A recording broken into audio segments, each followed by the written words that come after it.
Boa tarde a todas as pessoas que estão aqui, aos irmãos desencarnados,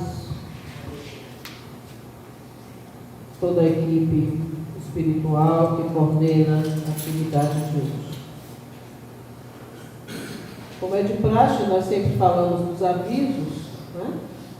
Que continuamos recebendo doações de gêneros alimentícios, não perecíveis, itens de enxoval para os bebês, para as mulheres em situação de vulnerabilidade social. Temos ali artesanato, livros também, né, que compõem a ajuda financeira para essas ações nas compras. Estamos com as inscrições abertas para o curso de acolhimento, que assim desejar, e temos também o atendimento fraterno, que é só conversar com as nossas colegas ali da recepção. O tema do mês, o papel do Espiritismo acendendo nos homens o espírito de caridade e fraternidade.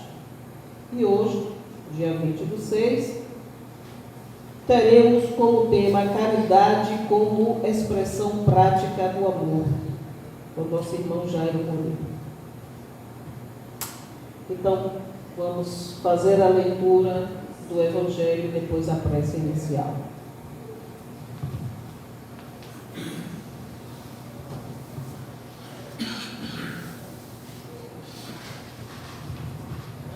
Capítulo 7, Bem-aventurados os pobres de espírito. E o subitem, Instruções dos Espíritos, o orgulho e a humildade. Que a paz do Senhor seja convosco, meus queridos amigos. Aqui venho para encorajar-vos a seguir o bom caminho. Aos pobres espíritos que habitaram outrora a terra, conferiu Deus a missão de vos esclarecer. Bendito seja Ele, pela graça que nos concede, a de podermos auxiliar o vosso aperfeiçoamento.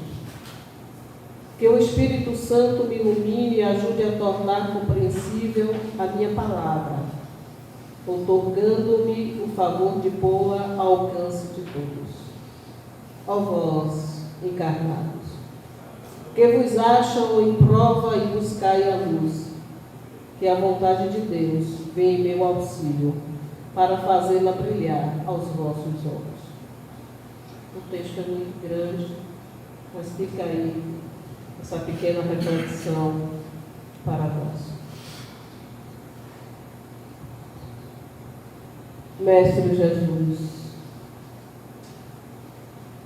neste momento rogamos a vós e ao Pai Celestial que este encontro da tarde de hoje ocorra sem intercorrências. E que todos nós, encarnados e desencarnados, possamos ouvir, refletir e aprender sobre o conteúdo da tarde de hoje. Estejamos nesta conexão de luz e de paz. Que essa psicosfera aqui formada possa contribuir significativamente para a nossa paz interior. E assim seja. E assim é. Então, passo a palavra para o nosso irmão Jairo Moreira, com o tema Caridade como expressão prática do amor.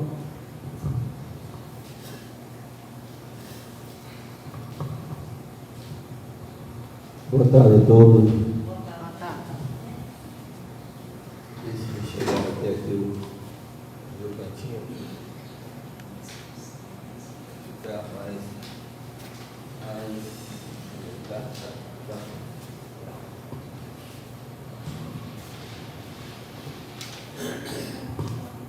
Para ficar mais melhor adaptado. Gente, é um prazer muito grande retornar a esta casa e também a minha casa, né? pelos laços militares e policiais que nos unem. Aqui eu passei muito tempo da minha vida trabalhando aqui nessa famosa da antiga DAO, quase 9 anos aqui.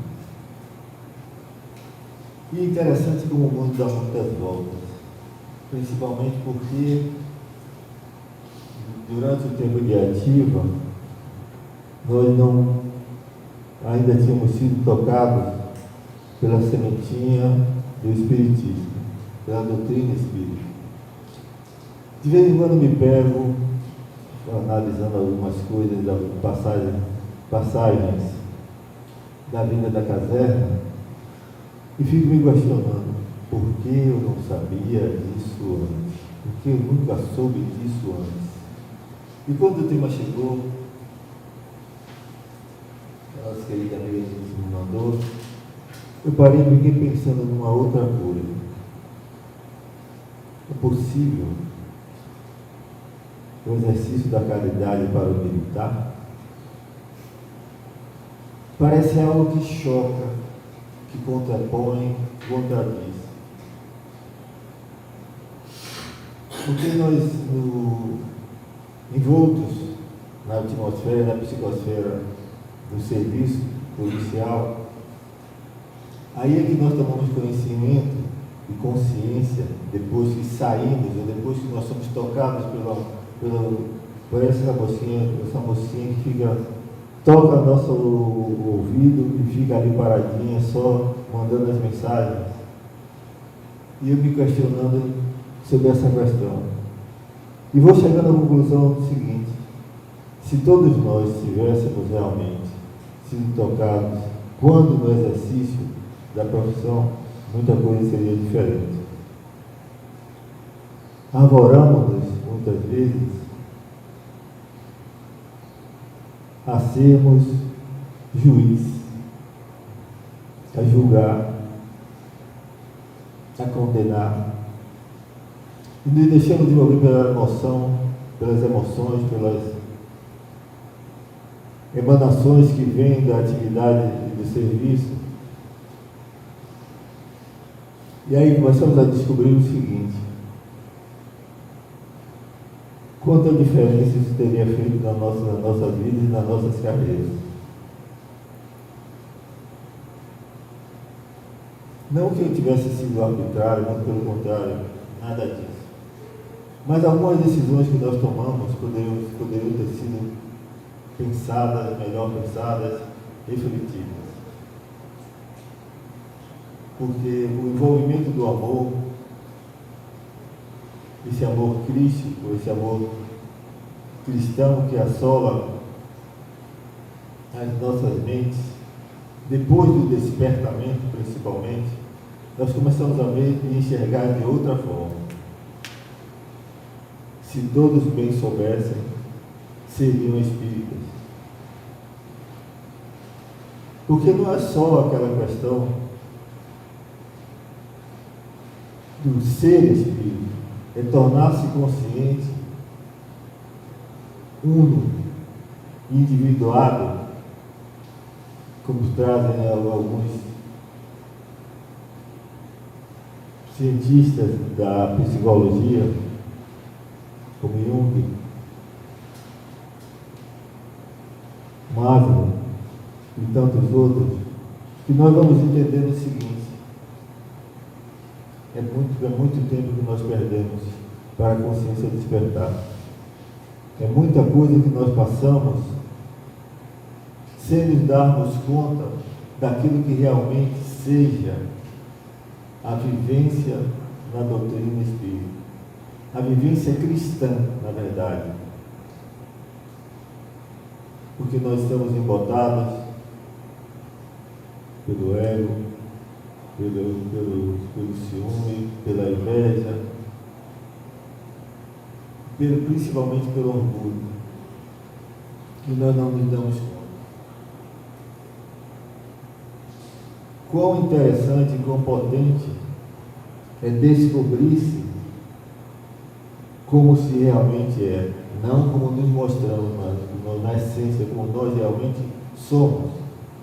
Porque é muito fácil nós vestirmos a persona, essa máscara que usamos, para sermos aceitos, para nos apresentarmos aos outros e sermos aceitos pelos outros. A persona é algo que não pode deixar de existir para nós, mas o problema não é vestir a persona, o problema é quando a persona nos veste. E nós passamos a não nos conhecermos, já não nos conhecemos como deveríamos fazer, como Joana traz a questão do autoconhecimento e autodescobrimento. Primeiro se autodescobre para depois se autoconhecer. E nós dificilmente fazemos isso, porque ainda não estamos devidamente evoluídos para entendermos o seguinte: isto aqui é um rito de passagem, mero rito de passagem que nós estamos aqui. Nós não somos matéria, nós somos espírito. Nós estamos vivenciando do plano material uma experiência espiritual. Não é aqui a nossa casa, é apenas um estágio probatório, como na escola, que nós precisamos de aprovação, precisamos passar. E quando nós começamos a entender esse tema, buscarmos a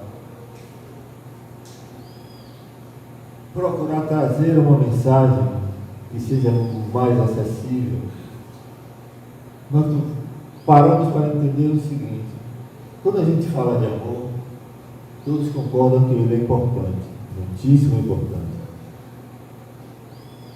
Mas quão importante é, sobre essa questão essencial, como o amor se manifesta concretamente na sua vida. É um questionamento que todos nós deveríamos começar a pensar, a fazer, porque a manifestação do amor é algo de uma profundidade, uma pureza muito grande.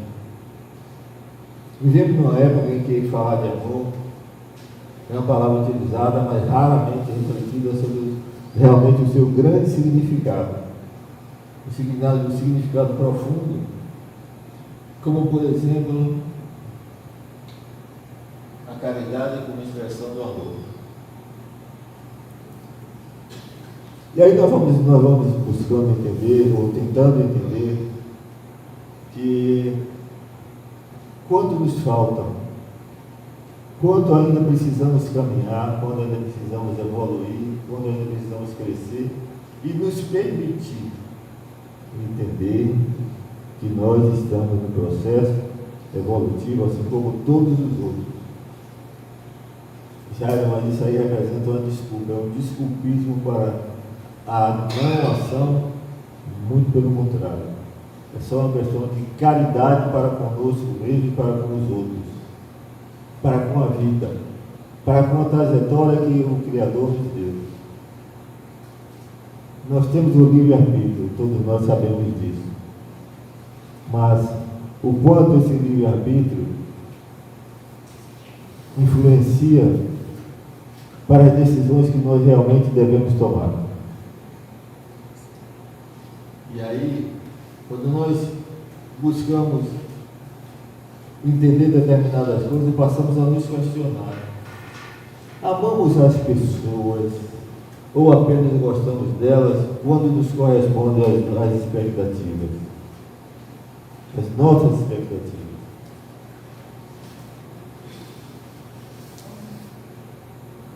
Paremos um pouco e reflitamos sobre essa determinada questão, que é de uma profundidade ímpar. Ou seja, amo as pessoas que coadunam com o meu pensamento. É assim? É exatamente assim que devemos agir? Porque o amor que sai das ideias e entra no campo da vida. É justamente nessa questão que nós devemos nos ater. Sair das ideias e entrar no campo nosso vivencial. Jesus fez uma proposta revolucionária, quando nos ensinou que amai os vossos inimigos. Está lá no Evangelho, no capítulo 12. Amai os vossos inimigos. Revolucionária porque nós sempre estivemos, desde os tempos imemoriais, em lidarmos com o afetivo, com o lado que nos traga segurança. Ou seja, para mim e para os meus. Os meus envolvem uma questão muito mais significativa, porque é o elo de ligação. E esse elo de ligação faz com que nós ampliemos essa nossa corporeidade de forma a estarmos sempre com aqueles que nos são comuns em tudo. Comuns em tudo. Mas o grande desafio de tudo isso é amar quando somos contrariados, quando somos ignorados, quando somos incompreendidos. Eis a grande questão. Será que nós estamos preparados para isso? Que tal nós lembrarmos a história do samaritano moderno? Nós já vimos e compreendemos no Evangelho o bom samaritano. Hoje nós estamos vivendo o samaritano atual. Nós estamos vivendo essa parábola do samaritano dos tempos de hoje. E o mais importante de tudo isso é sairmos daquela coisa do conceito meramente teórico e trazermos, envolvermos para a prática aquilo que nós vivenciamos no dia a dia e que essa doutrina maravilhosa nos traz e que nós podemos conformar para toda e qualquer época. Ela é atemporal, totalmente atemporal. E isso me dá muito mais vontade, muito mais profundidade nas coisas que nós fazemos, porque quando Kardec disse, entre a ciência, quando houver discrepância entre a ciência que o Espiritismo traz, fique com quem? Com a ciência. E quando foi que nós começamos a ver que a doutrina era incongruente com a ciência? Até agora não vimos. A não ser o livro da Gênese,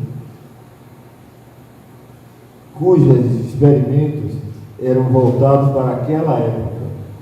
Fora disso, não. Fora disso, trazemos essa grande questão fundamentada numa doutrina que foi revelando aos poucos e que até hoje nós não conseguimos entendê-la como um todo, assim como as palavras de Jesus. Até hoje nós não conseguimos decodificar devidamente o Evangelho de Jesus. A doutrina espírita, principalmente quando ele disse, que mandaria o Consolador. Quando nós pegamos aquele livro dos Espíritos, olhamos e mergulhamos na profundidade de tudo aquilo, nós passamos a ver quão grandioso é. Isso é um ato de caridade. As últimas pesquisas recentes sobre reencarnação têm provado que a doutrina sempre esteve certa. Tem provado que a reencarnação é fática. Cientificamente, principalmente. Mas a parábola do samaritano, do bom samaritano, nos traz uma grande lição. E é justamente o amor não se mede pelo que sentimos, mas pelo que fazemos diante da necessidade do outro. Como eu me vejo, como eu me porto diante da necessidade do outro. Não daquilo que eu sinto. Eu posso não gostar de alguém, mas a necessidade do outro, uma hora pode passar a ser minha. É justamente a questão de colocarmos-nos no lugar dele. Assim como as nossas questões podem ser também questões de outro. E nós precisamos sair do campo do individualismo, dessa egocentricidade que nós vivemos, porque tudo meu, depois eu, depois eu e depois eu. E lá na frente também eu. Não é assim que a vida toca. Não é assim que nós tocamos a vida. E essa parábola tem realmente nos ajudado a compreender essa diferença. Por isso, a grande reflexão que a doutrina nos traz é que o amor deixa de ser apenas emoção e se torna uma atitude consciente perante a própria vida.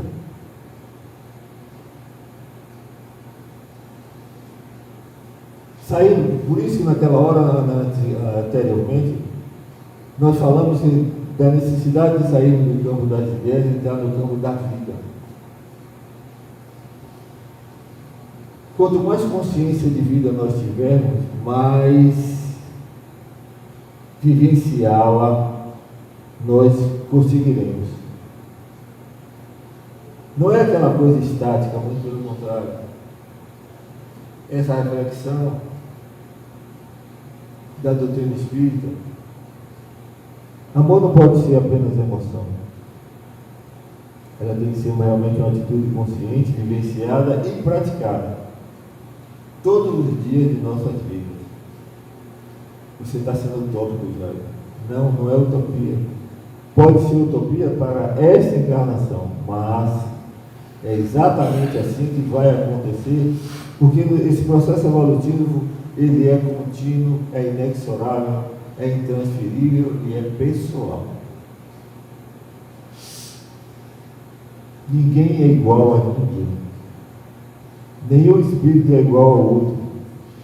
Nem os irmãos univitalinos o são. São dois espíritos habitais, corpos diferentes, meramente semelhantes e nada mais do que isso. E aí, quando nós passamos a buscar essas situações, vamos vendo que a Samaria é aqui. O samaritano não está longe. Ele está de novo aqui. Nessas nossas ações, nessa nossa forma de lidar, nessa forma de compreender o que seja aquilo que é a vida em si. Não vamos achar que a completude chegou. Não. Nós ainda estamos no processo. Se nós entendermos que ainda estamos aqui, nesse planeta, de expiações e provas, podemos entender, podemos buscar compreender aquilo que nos falta. Quantas vezes nós já mergulhamos em nós mesmos para entender aquilo que nós precisamos fazer nesta encarnação? Difícil, não é? Mas não é tão difícil, não. Basta que nós saibamos as dificuldades que nós passamos, que se repetem, porque assim, é tudo aquilo que você resiste, persiste. É como se a vida fosse mostrando e trazendo, como diz Jung, novamente, todas aquelas situações que nós levantamos do tapete e como colocamos o lixinho debaixo, ou abrimos a porta do porão e vamos jogando aquelas tralhas, aquilo que nós achamos que são tralhas. Chega um ponto que o nosso inconsciente não aguenta. E aí volta tudo, começa a revoltar tudo novamente. Mas eu já vivi isso, eu já passei por isso. Não viveu. Escondeu. E aí a vida vai tornando repetitiva aquelas lições, até o dia que nós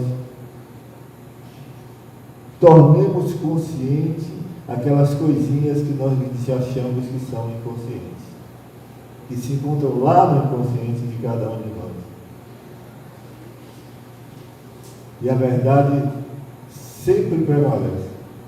Ela retorna, ela volta, ela vai nos mostrar, nos deixar de frente a frente conosco, para que nós entendamos de uma vez que aquele conteúdo precisa ser devidamente trabalhado na sua essência. Aí a pergunta que nós fazemos é: quantas vezes temos dificuldade de amar e compreender uma única pessoa dentro da nossa casa? Não é só fora, as questões estão dentro. Elas se manifestam primeiramente internamente, naquele convívio, naquele núcleo familiar que nós chamamos de família.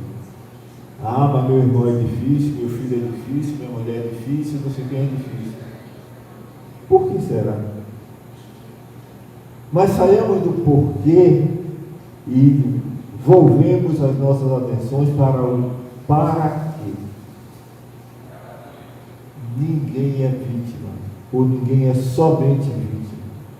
A vítima de hoje é o algoz de ontem, e o algoz de hoje foi a vítima de ontem.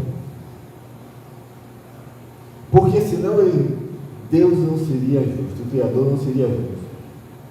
E Emmanuel diz o seguinte: não há injustiça, através de Emmanuel fala, não há injustiças. Porque senão como acreditar num ser que escolhe determinadas situações, escolhe determinadas pessoas para passarem por isso ou por aquilo? E Joana vai mais adiante quando ela diz que cada um tem aquilo que merece para o seu momento. Quem fez isso? Quem fez isso conosco? Foi a divindade? Não. Como meu amigo Adenauer brinca, a culpa é deles? Não. Nós somos os responsáveis. Porque senão não haveria sentido na famosa lei de causa e efeito. E nessa questão de amar, essa grande dificuldade de amar que nós temos em compreender uma pessoa da nossa família, já nos mostra aquilo que nós somos fora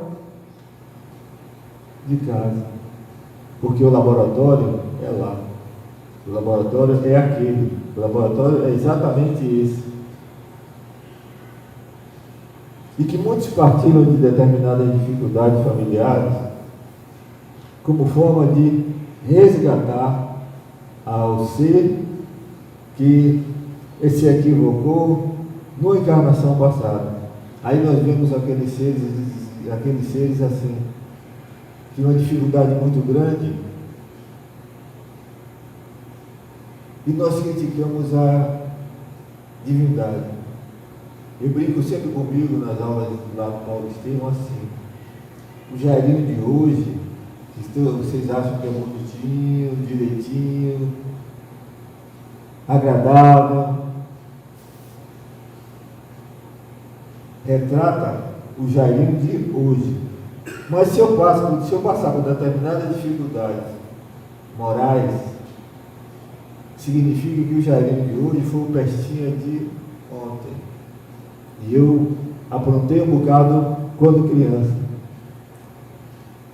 O Wilson sabe disso, que nossa ligação não é da agora, desde criança. Eu não era muito fácil quando criança.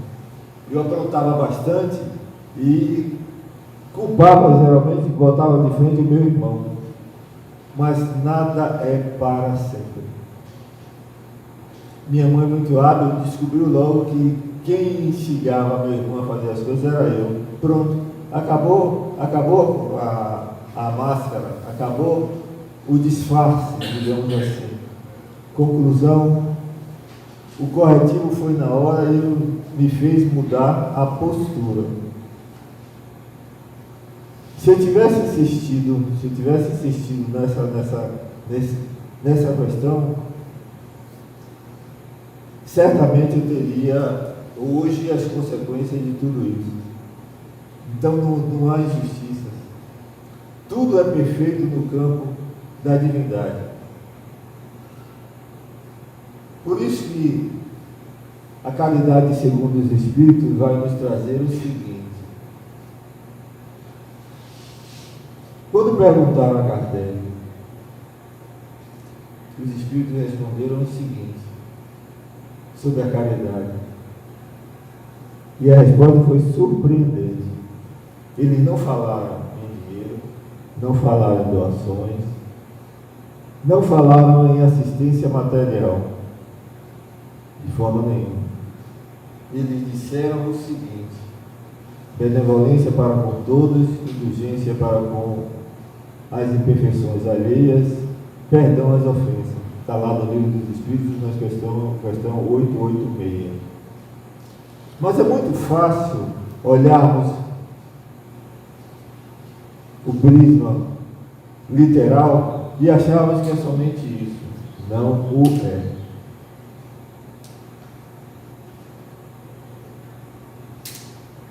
Não é. Então, quando a gente começa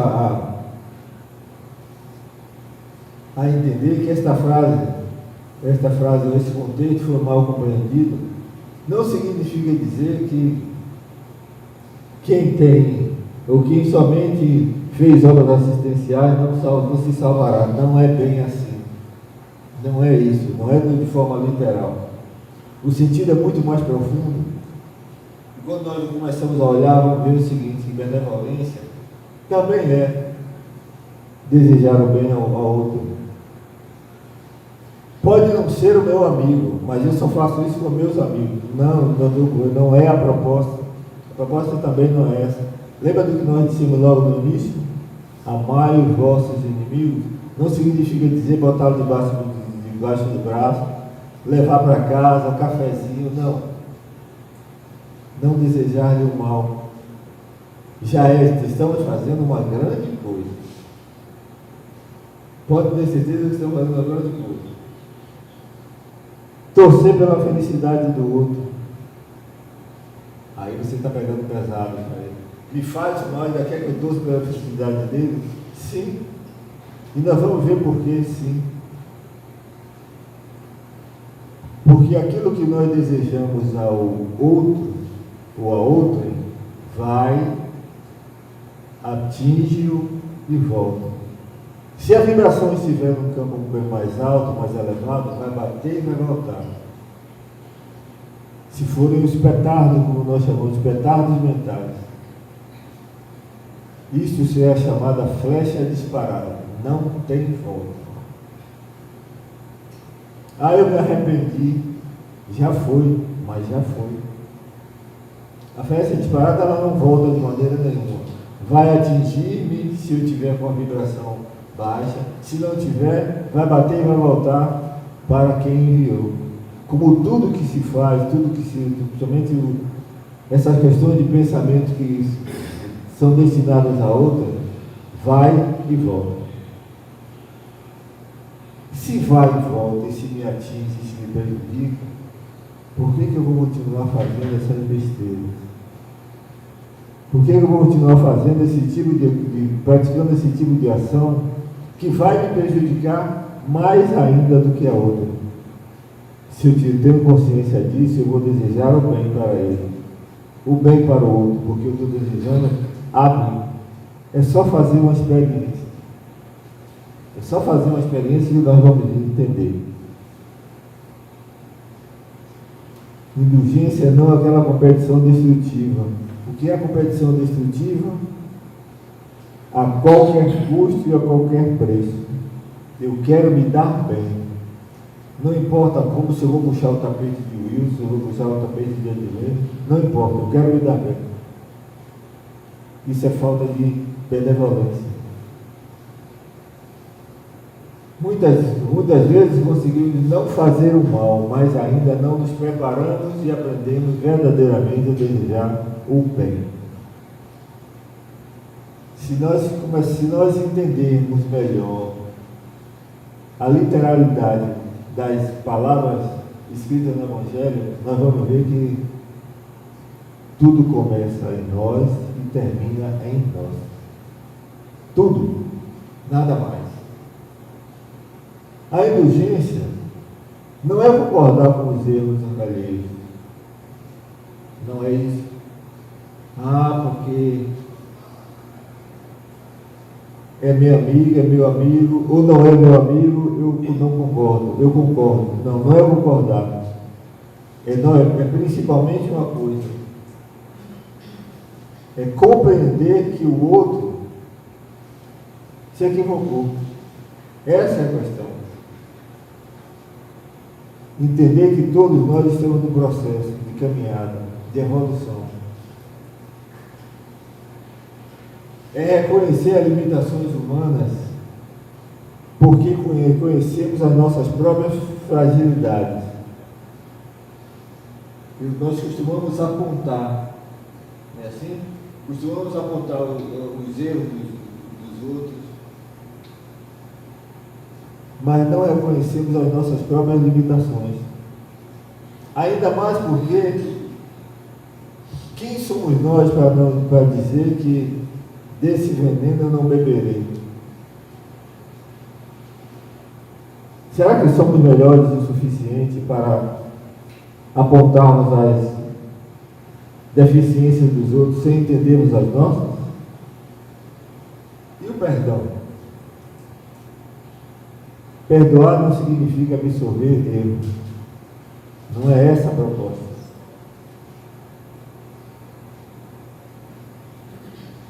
Liberta, quem perdoa se liberta.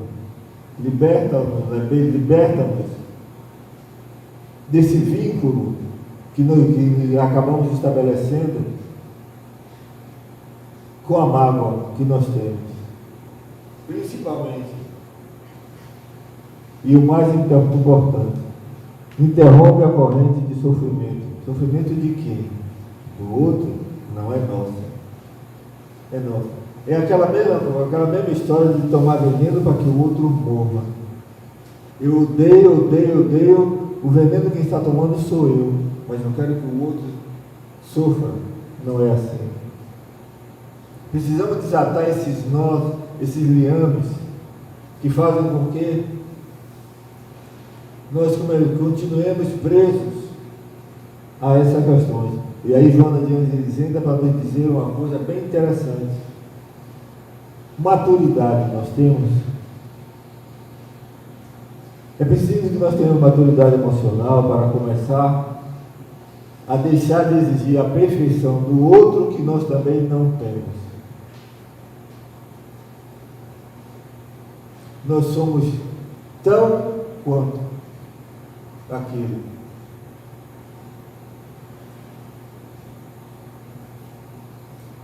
A maioria das vezes, nós não sabemos, nós não fizemos o famoso teste. Será que eu seria capaz de agir daquela forma nas mesmas condições de temperatura e pressão?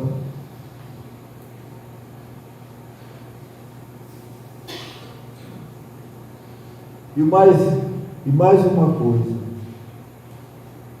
O julgamento nos atrasa e essa coisa atávica que nós temos de condenação, de postergação das coisas, do autoconhecimento, faz com que nós nos atrasemos bastante e nos vinculemos cada vez mais às nossas questões egóicas. E aí a pergunta que fica é: qual dessas três virtudes é mais difícil para você? Benevolência, ser benevolente, ser indulgente ou perdoar? A questão do perdoar não é perdoar ao outro, é também perdoar-se, que é o mais importante, que é o mais interessante de tudo isso. E aí nós vamos caminhando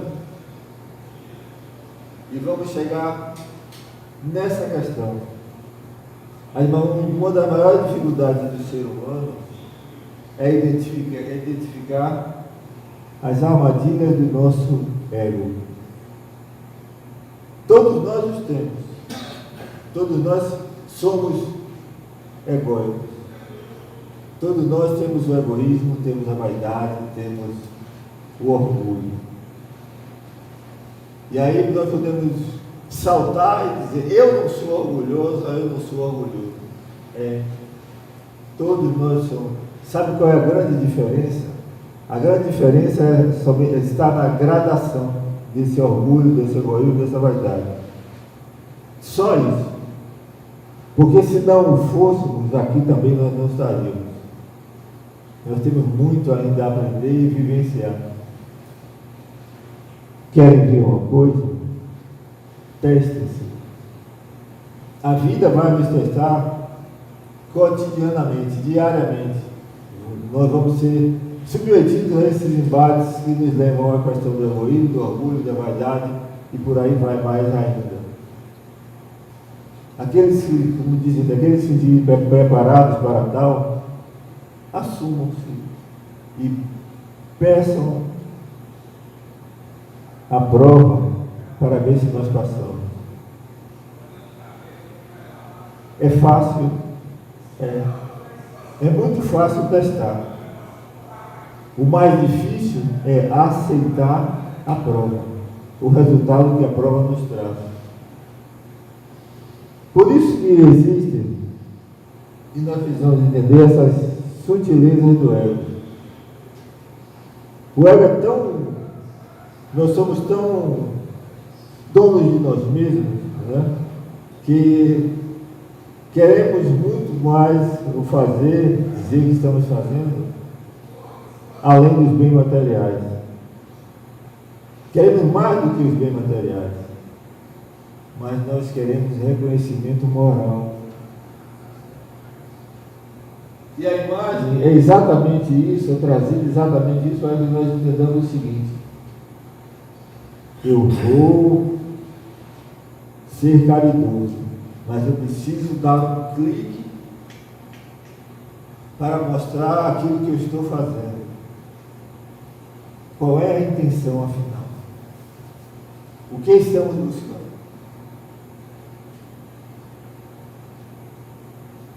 E isso exige, na verdade, uma atenção maior para essa armadilha da caridade vaidosa. Essa famosa caridade vaidosa,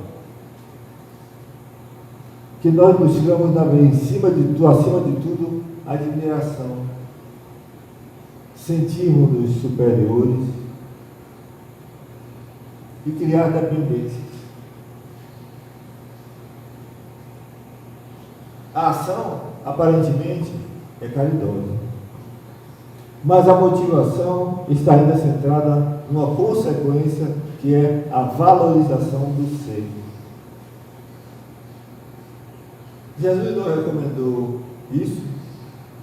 Que a mão esquerda não saiba o que faz a direita? Essa é a sinalização para a questão da vaidade caridosa. E a reflexão que nós temos é: quando nós estamos fazendo nossas ações, nós deveríamos também nos perguntar: eu estou servindo ou aparecendo? Eu estou auxiliando ou controlando? Eu estou amando ou busco aprovação para os meus atos? Todo mundo acha que é uma coisa só, mas não é. Mas eu não deveria aceitar. Recentemente, o influenciador digital foi à mansão e doou 600 mil reais à mansão. Mas filmou e postou depois nas redes sociais tudo. Que caridade é essa? Deixa de ser uma caridade, não, mas com que propósito? Interessante é que quando nós começamos a aprender essa doutrina, nós começamos a ver o seguinte: Jesus não condena o ato. Não é o ato que Jesus fala, é sobre a intenção dele. Sobre a intenção dele. O propósito a que ele se destina. E o grande desafio que nós apresentamos é o de amar a quem nos incomoda.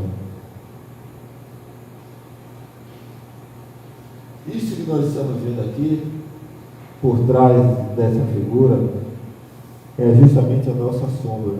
Aquilo que nós escondemos, que o grande Jung, Carl Gustav Jung, na psicologia analítica trouxe, e que Joana coaduna perfeitamente,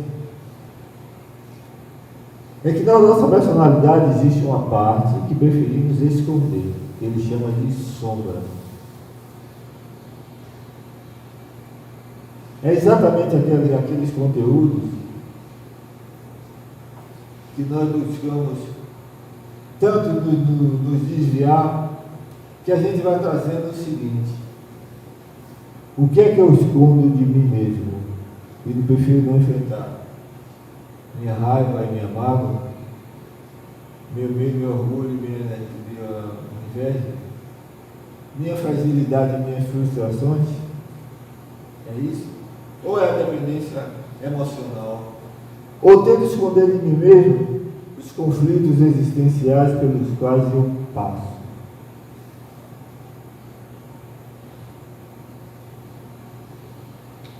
Todo esse conteúdo faz parte da nossa vivência espiritual, vivência encarnatória.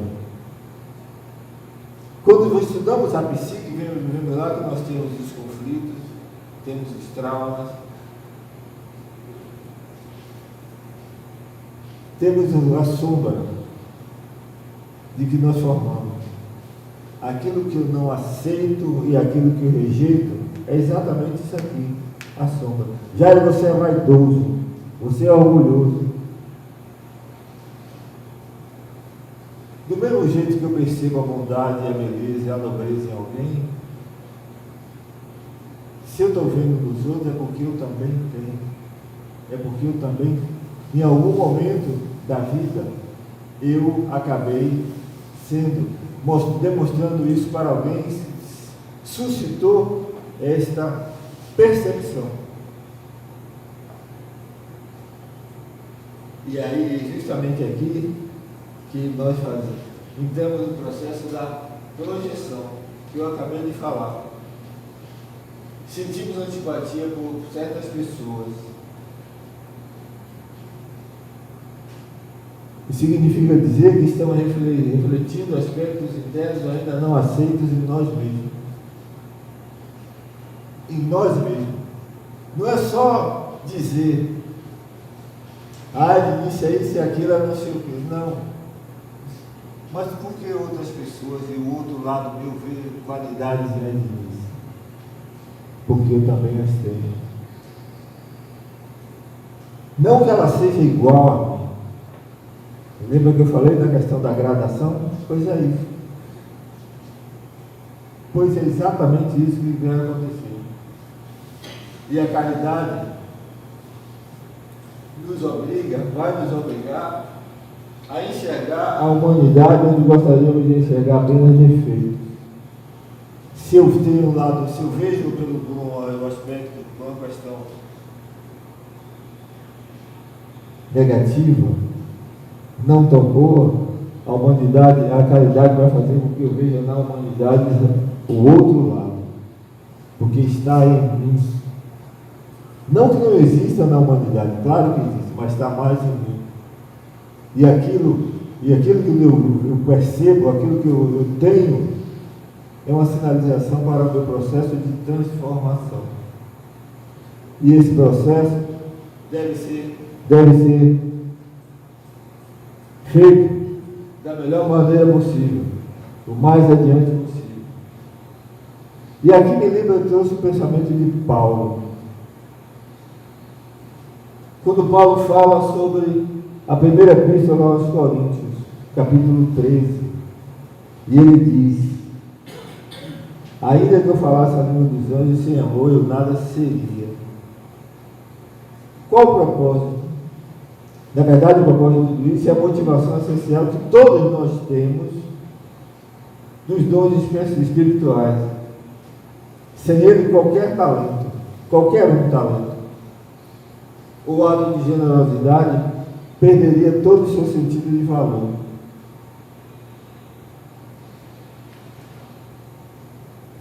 Paulo não está diminuindo o conhecimento, muito pelo contrário. Ele está mostrando que a evolução intelectual também produz, sem o amor, produz desequilíbrio.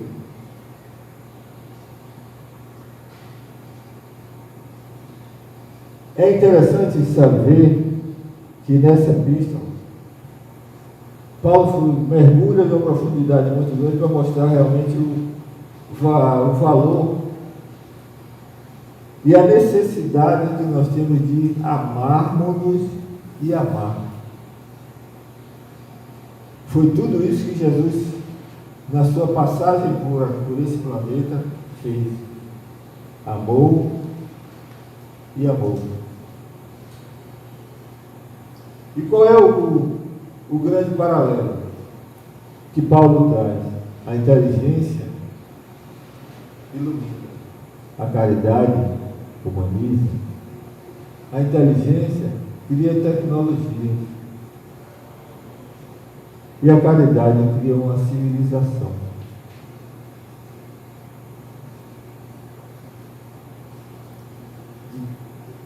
Dá para a gente começar a entender e ver a importância e o valor da caridade como o amor incondicional que nós deveríamos praticar e deveríamos ter, não só conosco, mas para com o outro. E no Evangelho segundo o Espiritismo, nós temos a frase mais emblemática de todas: fora da caridade não há salvação.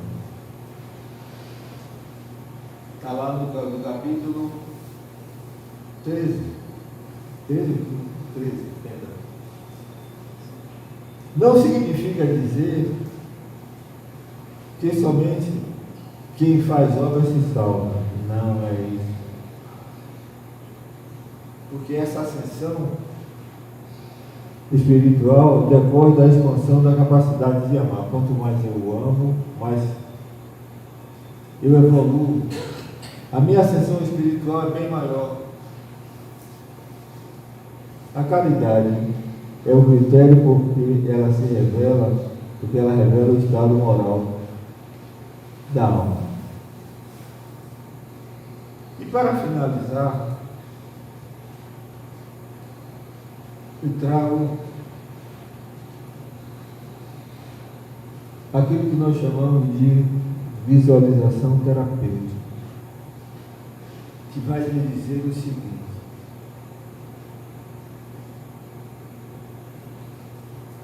aqui eu termino com uma última pergunta simples, mas capaz de transformar a existência inteira. Quando esta encarnação terminar,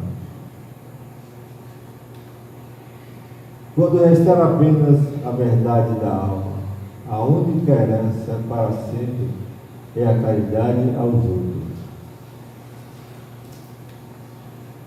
As pessoas se lembrarão de você, as pessoas se lembrarão do que você tinha ou do que você deixou nelas. Caridade para com todos, para consigo e para com os seus. Muito obrigado.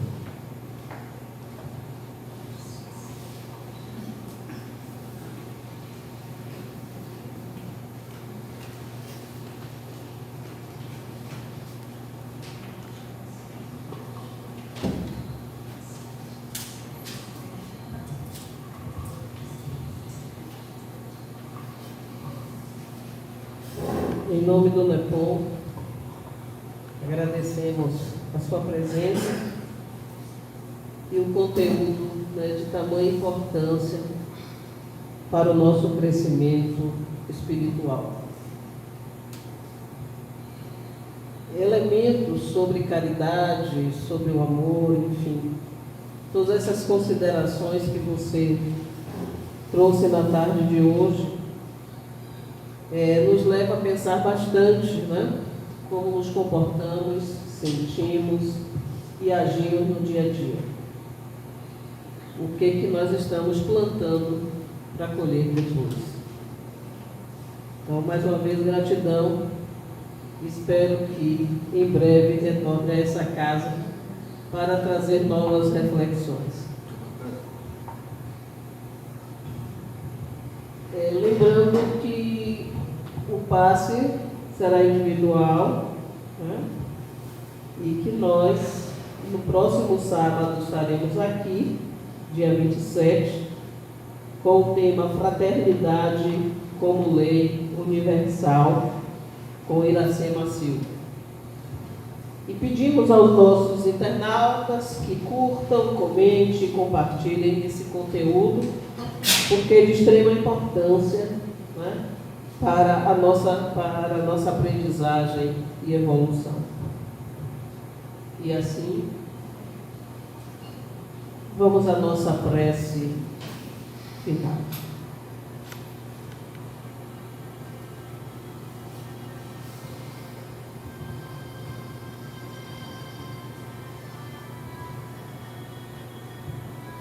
Continuamos nos conectando com o Pai Maior, com Jesus, com Maria Santíssima, José e Ismael, os mentores desta casa estão sempre conosco. A todos vós pedimos, ainda estamos no estágio de pedir as vossas bênçãos. Porque a nossa ignorância espiritual ainda é grande.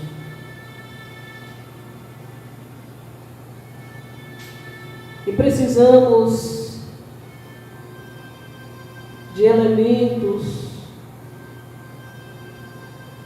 para que possamos cada vez mais sermos atingidos pela luz de todos nós.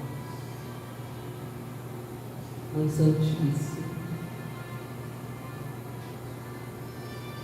pedimos que coloque os teus filhos encarnados e desencarnados em teu colo, estes irmãos que estão acolhidos nesta casa, possam nesse instante serem conduzidos para a luz. Mãe Santíssima, rogai por nós.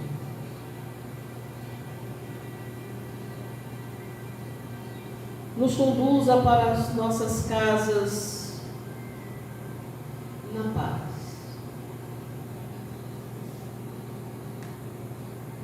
Ao tempo em que também pedimos